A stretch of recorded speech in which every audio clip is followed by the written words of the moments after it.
Hello and welcome to another edition of the Geeks Group podcast.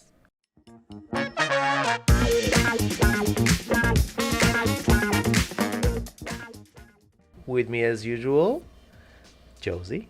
Hello. Hi, Josie. Well, today we're going to be talking about the importance of diversity and inclusion and how essential is it for businesses. So, we're about to embark on the Hispanic Heritage Month. Woo woo. Whoop, whoop, represent. Um, why is diversity so important for businesses? So this is where I'm happy that the Geeks Group podcast is not associated with any of the brands because I can be really open on how I feel and think about this. It's a controversial topic, but one that's dear and near to my heart. I feel like different perspectives, different ideas, different insights are super important to having a really holistic solution in general.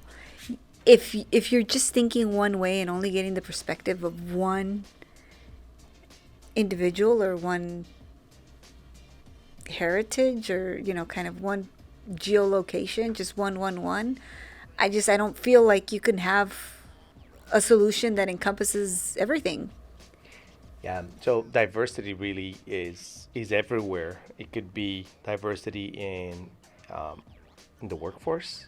It could be diversity of vendors. It could be diversity of target market.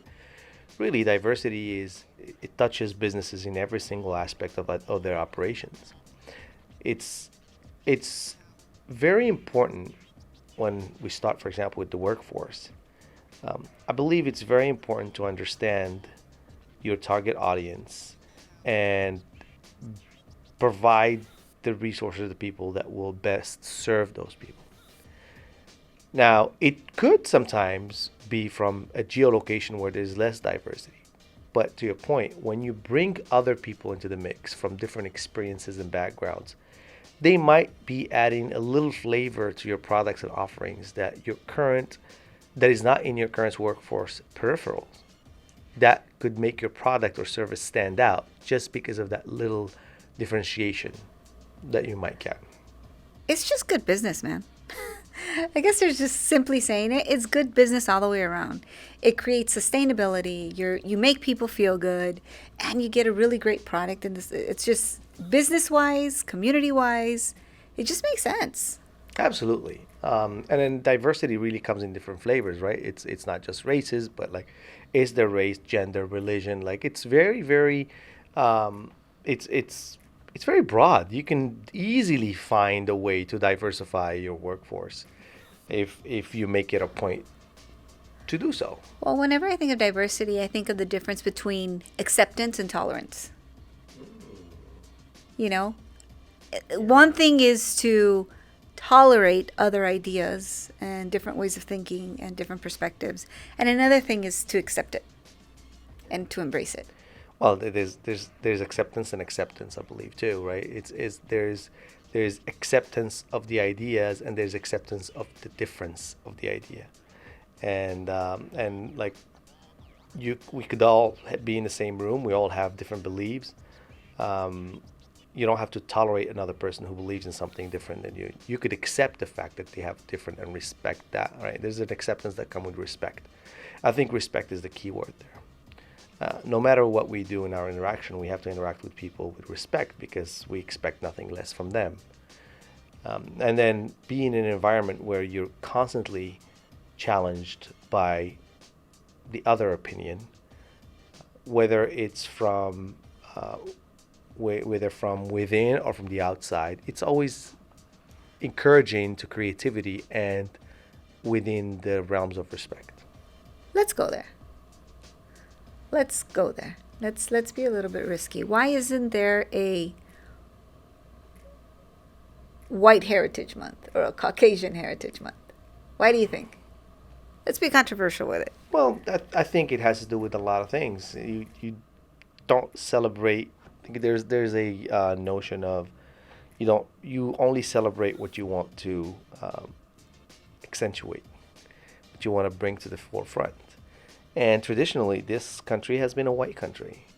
So there's a feeling that you don't need to accentuate that. I'm gonna take it out there. I think there should be. You know, embracing every single one of us, whether we're the majority or the minority. I think it's part of acceptance, understanding, being curious. I want to learn about their culture, but just like I want them to learn about mine, I want them to be curious about it. I do think that we tend to mix race and culture, though. I think Caucasian is more like a race, whereas when you say black in America, it's also a race, but it actually is a culture in its own. When you say Latino, it is a race, but it's actually a culture. I think to your point, yeah, why is there not a white? Because when we say Caucasian month, it's more like a race thing. But if you bring a culture, I think you could have like an Irish month or an Italian month, or there's a lot of different beautiful cultures that come from Europe. That's what I'm trying to say. We need to be curious and teach about our differences. So a lot of you guys might not know, but I converted to Islam when I was in my 20s, and I've learned about a lot of the religions. I did go to Catholic school.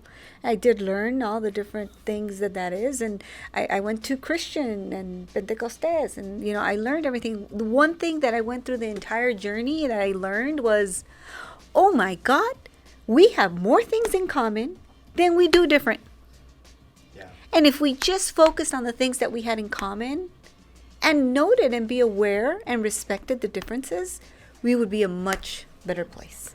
Well, I think also the fact that I think Americans in general, people who were born or raised here in America, they don't really appreciate the power of diversity and how lucky they are to not be able to live in one swim lane. So, from somebody who was born and raised in another country, most of your friends look like you, speak like you, eat the same food you eat, right? Mm-hmm. So it's like one huge neighborhood. So when you come here, when I first came to America and I saw how different it was, I thought that was amazing. I thought that was like a powerful thing. Now, obviously, you get to learn the history and you get to learn that not everybody is as inclusive or as they should be, and not everybody is as mixed in as you would want them to be. And they start seeing those differences, and hence you start learning about Black Heritage Month, Hispanic Heritage Month, all these things, all these activities or festivities that we try to include, make ourselves as a country more inclusive. But we are diverse as a country, and we're blessed of being that diverse. Oh, yeah. And I think what we're doing is that there's a concept here in America of the concept of races that in other countries it doesn't exist. Like, I grew up in Morocco. Morocco really, with the American racism, classification of races, with the American classification of races, there is basically, there's whites, there's blacks, there's brown, right? There's different races. But in Morocco, they're all Moroccans, and you don't see that. It's funny, because one of the first times I visited Morocco, they were racist without even knowing that they were being racist, because to them it was just like, this is what I'm used to, this is what it is, and I'm going to say something super racist to you, like, oh, don't Hispanics do this, or aren't you Mexican, so you must like this. It's like, wait a minute, what? You don't look Mexican. Well, what does a Mexican look like? Like, it's like, but because they weren't shown etiquette, because they never had to deal with diversity, right? Yes. And let's go there, right? Let's get deeper into controversy. How much of these initiatives that we're seeing nowadays are genuine versus trying to right a wrong? So, in communication, we have the receiver and we have the sender, right? I do think that it's genuine from the sender's part because, for example, Hispanics really do want people to be aware of their heritage. African Americans do. We're the minority, right? We're the ones that nobody knows about, right? So I think the sender is genuine. I don't always know if the receiver really knows the importance of the information that is coming in. And that's what I mean by incite curiosity. Like, as a receiver, I'm like, oh, tell me more. I want to know more. I want to learn more about you. I want to understand why you did that and see how maybe that would bring me new insight and new perspective, right? And curiosity really creates innovation because we all have to live here. I mean, I'm an American through and through. Okay, I'm sorry. I'm proud to be an American. Proud to be an American. Yeah. And I feel like we have a great culture. Do we have our issues? Do we have our differences? Absolutely. But we have the opportunity to be in a melting pot. Does that create problems? Does that create friction? Does that create fighting for resources? Yeah, absolutely. But I wouldn't want to be anywhere else. This is where I would want to be. You know, the topic of today, and we're going a little bit everywhere, but it's really about business and inclusion in business. But we can't talk about business without talking about society in general. And I do see a lot of very, very well-intentioned initiatives from a lot of businesses trying to promote this melting pot within the organizations.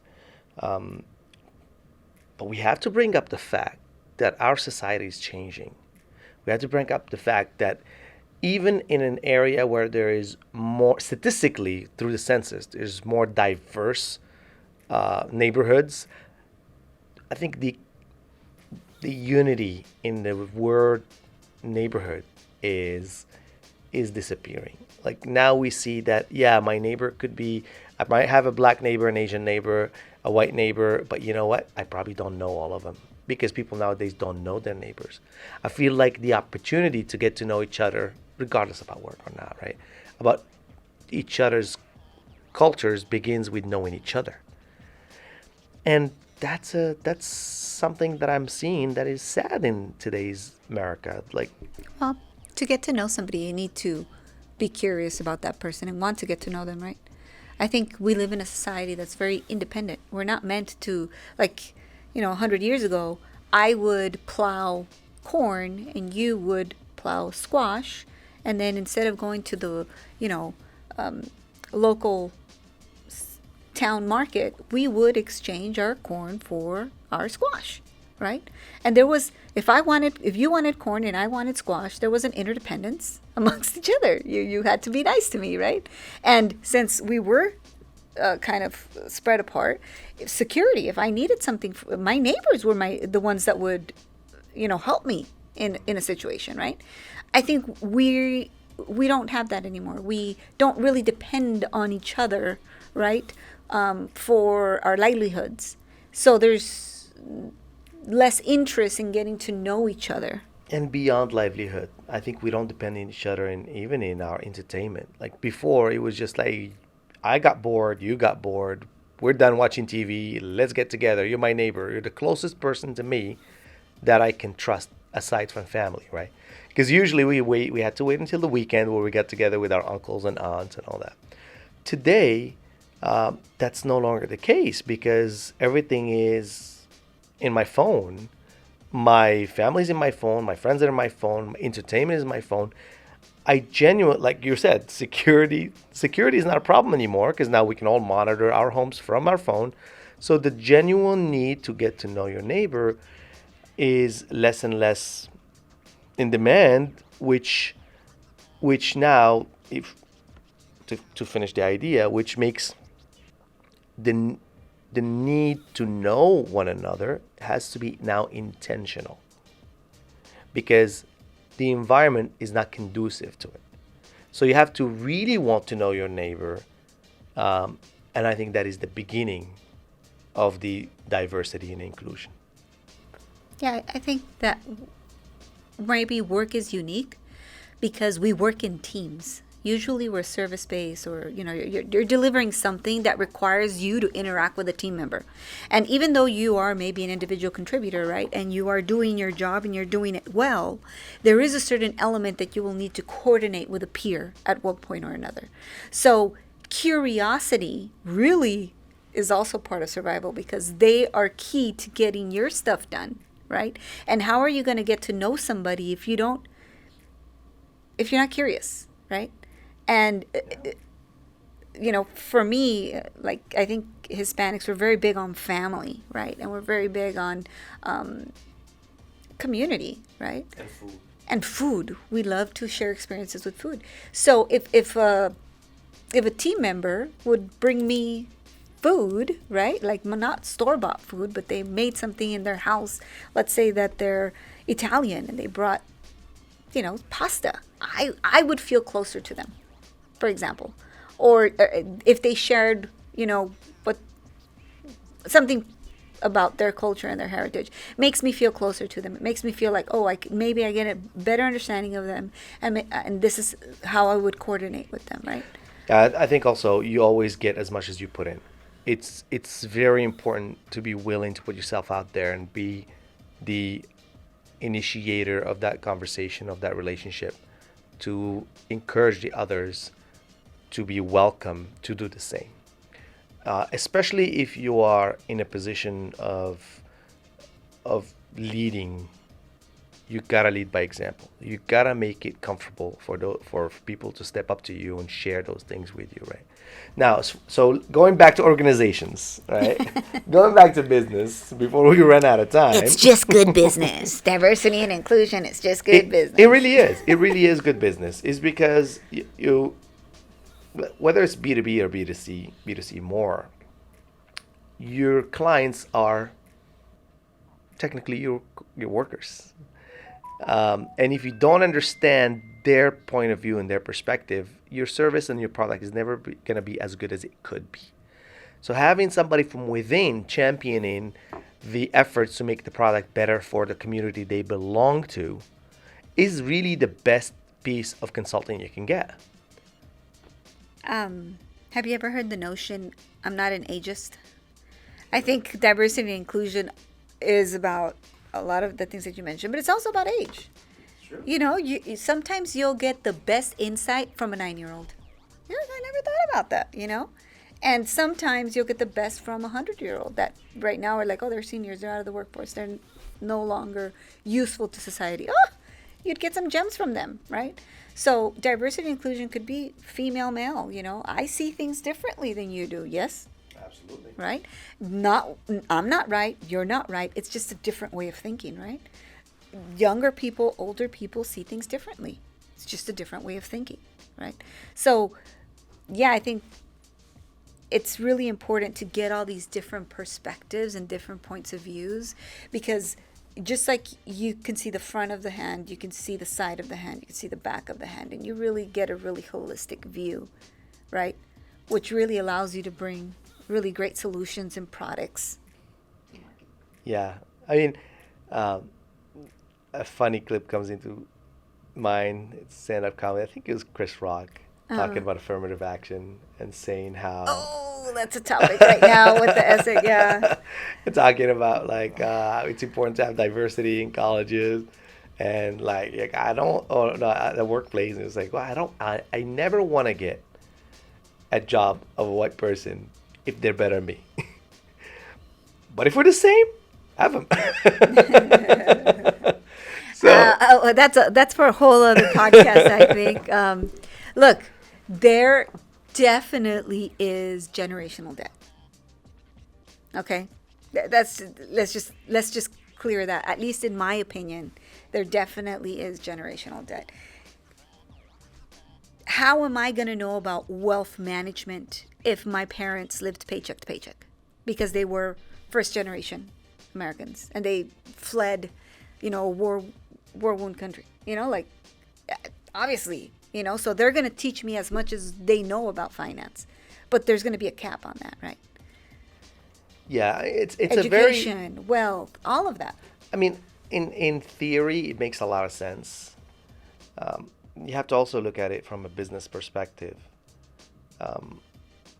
There's a lot of initiatives. Let's bring up the topic of quota, for example, right? All that generational history that has happened private sector is not responsible for it. It's the government. It's the society in general, right?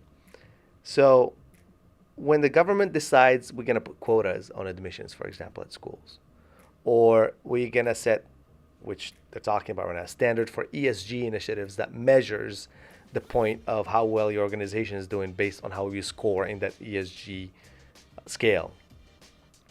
What's your take on that? Is that fair for organizations to be submitted to that kind of scrutiny by the government, to be given the title of ESG?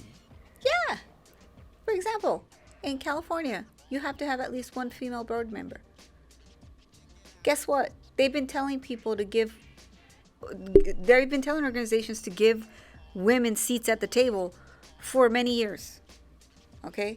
But there's certain things that need to be mandated in order for them to be ignited. An object at rest will stay at rest unless an external force is exerted on them, right? So I think to initiate, you do need some of that, right? And then once they see the benefit, because again, there is a benefit, it just makes business sense. Once they start to see that benefit, right? I think it'll take a life on its own. So yeah, I do think they have a certain responsibility to ignite that external force. And then, if it makes business sense, which it will, they'll continue doing it. Because businesses are meant to profit, right? And we want them to do that. We want them to profit. We want them to thrive. I have a different take on that. I do think that in some aspects it does make sense because we want to encourage that. Like what you said, the one female on the board is actually a good idea, right? To try to include diversity. I think, what if the business is not female driven? What if the target audience is male? What if, right? There's always a female's perspective that enriches the solution. Correct. They're not asking you to here's do my it 50%, issue with that. Here's my issue with that, with rules like that, when government comes into rules. And I'm not going to claim that I'm educated in this subject, but at the very same topic, I would have loved for the rules to be mutual. Like every single board needs to have at least one female and at least one male. Because the reality is there's a lot of female-led organizations out there that might choose to have a 100% female board. Now, what do we do then? Where is the other perspective? And I think when we start doing rules like that, that's where the government can get a little bit more adventurous and start, hey, we passed this law. Let's get another one. Let's get another one. Let's get another one. And before you know it, you're not running your own business. You're running the business for... I'm talking like a red-blooded Republican. By the way, I have no political affiliation. I don't believe in red nor blue, but I do believe in red, blue, and white. So yeah, I mean, if we had 100%, almost 100% of the boards made up of females, I would say absolutely add that rule. Go ahead. Add one male to one female rate. Sure, But that's not the case right now. The case is that, guys, whenever I go into most decision makers' rooms, okay, odds are I'm probably like the only female there. And it feels nice to see another female in the table. It makes us more confident, okay?